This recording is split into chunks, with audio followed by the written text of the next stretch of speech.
আসসালামু আলাইকুম dear students, welcome to my channel. আশা করি সবাই ভালো আছো। সো আজকে যে রাইটিং পার্টি নিয়ে আসলাম সেটি হচ্ছে স্টোরি রাইটিং অ্যাবাউট কিং লিয়ার অ্যান্ড হিজ ডটার্স, অর্থাৎ কিং লিয়ার এবং তার 3 কন্যা সম্পর্কে একটি গল্প। তো আমি তোমাদেরকে আজকে এই গল্পটির প্রতিটি লাইন বাংলা অর্থসহ বলে দেব। তো ভিডিওটি শুরু করার আগে তোমাদের কাছে একটাই রিকোয়েস্ট করব, তোমরা যারা এখনও আমার চ্যানেলটি সাবস্ক্রাইব করোনি, যারা এই চ্যানেলের নতুন সদস্য তারা অবশ্যই চ্যানেলটি সাবস্ক্রাইব করে বেল আইকনটি অন করে রাখবে পরবর্তী ভিডিও নোটিফিকেশনগুলো পাওয়ার জন্য। আর যারা অলরেডি সাবস্ক্রাইব করে রেখেছো তাদেরকে অসংখ্য ধন্যবাদ। তো আর বেশি কথা বাড়াবো না, আমরা এখন আমাদের মেইন লেসনে চলে যাব। কিং লিয়ার and his daughters. Once upon a time there was an old king in England named King Lear. এক সময় ইংল্যান্ডে কিং লিয়ার নামে একজন পুরাতন রাজা ছিলেন।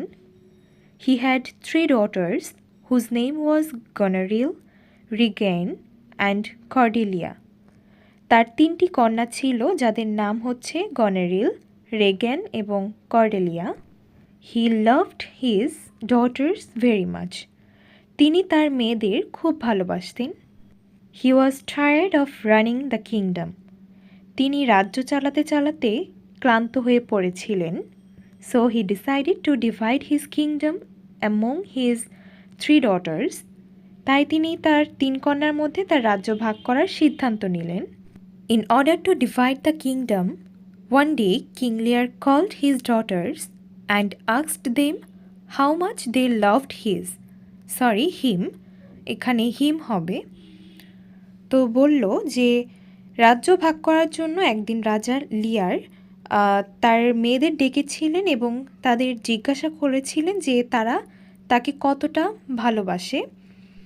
His eldest daughter's name was Goneril, the second daughter Regan and the youngest daughter Cordelia. তার বড় মেয়ের নাম হচ্ছে গনেরিল, দ্বিতীয় মেয়ে রেগান এবং সবচেয়ে ছোট কন্যা হচ্ছে Cordelia. First, he asked his eldest daughter, Goneril, how much she loved him. প্রথমে তিনি তার বড় মেয়ের কাছে জিজ্ঞাসা করেছিলেন, অর্থাৎ গনেরিলকে জিজ্ঞাসা করেছিলেন যে সে তাকে কতটা ভালোবাসে। Goneril replied that she loved him more than she can tell. সে উত্তর দিয়েছিল যে সে তাকে যতটুকু বলতে পারবে তার থেকেও বেশি সে তাকে ভালোবাসে। She also said that her father was dearer to her than her eyesight and freedom. সে আরও বলেছিল যে তার দৃষ্টি এবং স্বাধীনতার চেয়ে তার বাবা তার কাছে ছিল প্রিয়।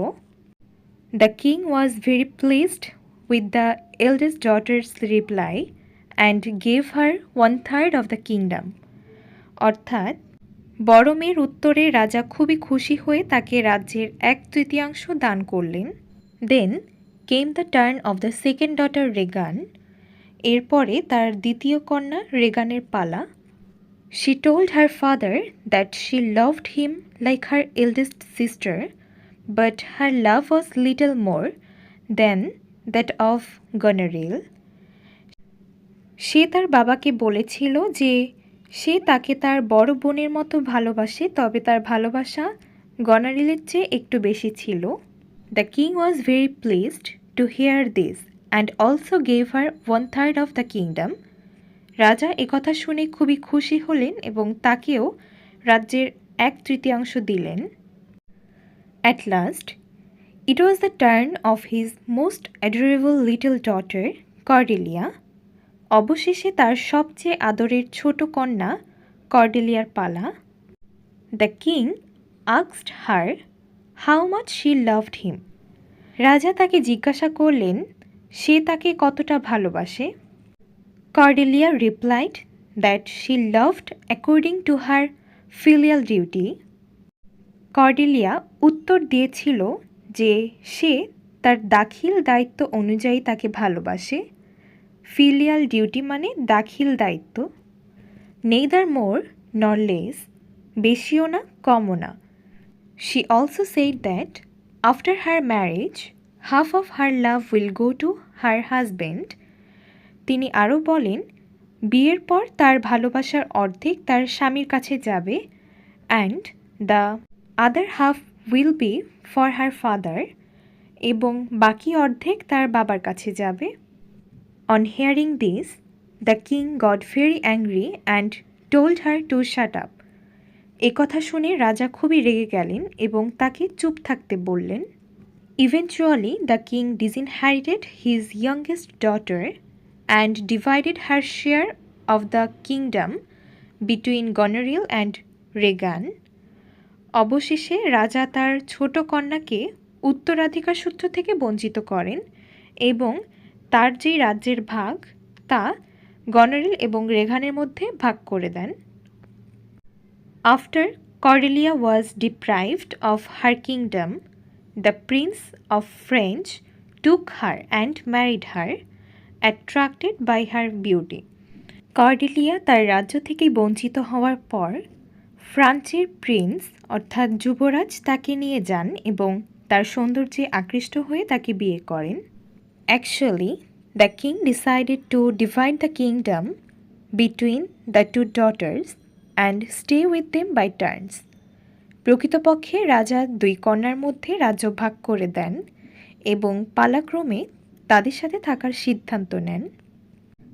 At first, he started staying with the eldest daughter. প্রথমে সে তার বড় মেয়ের কাছে থাকতে শুরু করেন। Within a few days, his eldest daughter was vexed and started insulting him. কিছুদিনের মধ্যেই তার বড় মেয়ে বিরক্ত হয়ে যায় এবং তাকে অপমান করতে থাকে। Vexed মানে হচ্ছে অপমান।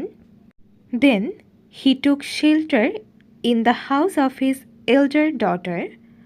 এবং তারপরে সে তার মেজ মেয়ে অর্থাৎ দ্বিতীয় কন্যার বাড়িতে আশ্রয় নেওয়ার সিদ্ধান্ত নেন। But his elder daughter also misbehaved with him. কিন্তু তার মেজ মেয়েও তার সাথে খারাপ ব্যবহার করে। One day Goneril and Regan unitedly drove away King Lear. একদিন গনারিল এবং রেগান একত্রিতভাবে কিং লিয়ারকে তাড়িয়ে দেন।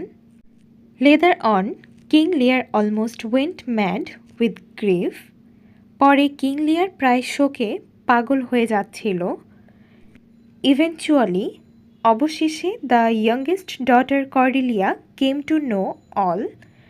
অবশেষে তার ছোট কন্যা কর্ডেলিয়া সব জানতে পারে and rescues her father by invading the kingdom with a French army, এবং একটি ফরাসি সেনাবাহিনী নিয়ে রাজ্য আক্রমণ করে তার বাবাকে উদ্ধার করে। Finally King Lear was able to understand the true love of his youngest daughter. অবশেষে কিং লিয়ার তার ছোট কন্যার সত্যিকারের ভালোবাসা সে বুঝতে সক্ষম হয়।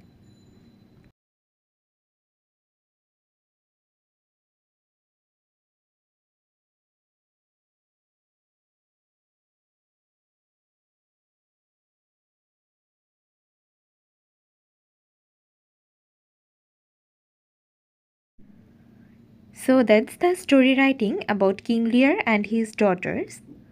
So আজকে এ পর্যন্তই। তোমাদেরকে আমি চেষ্টা করেছি প্রতিটি লাইন বাংলা অর্থসহ বলে দেওয়ার। আশা করি তোমাদের বুঝতে কোনো অসুবিধা হবে না। আর ভিডিওটি ভালো লাগলে অবশ্যই তোমরা ভিডিওতে একটি লাইক করবে, কমেন্টস করবে এবং শেয়ার করবে। আর আমাকে কমেন্ট সেকশানে জানিয়ে দিতে পারো তোমাদের কোন রাইটিং পার্টগুলো প্রয়োজন। আমি তোমাদেরকে সেগুলো আস্তে আস্তে পাঠিয়ে দেওয়ার চেষ্টা করব। তো আজকে এই পর্যন্তই। তোমাদের সাথে আবার দেখা হচ্ছে নেক্সট ভিডিওতে। সে পর্যন্ত সবাই ভালো থাকবে, সুস্থ থাকবে। সবাইকে আল্লাহ হাফিজ।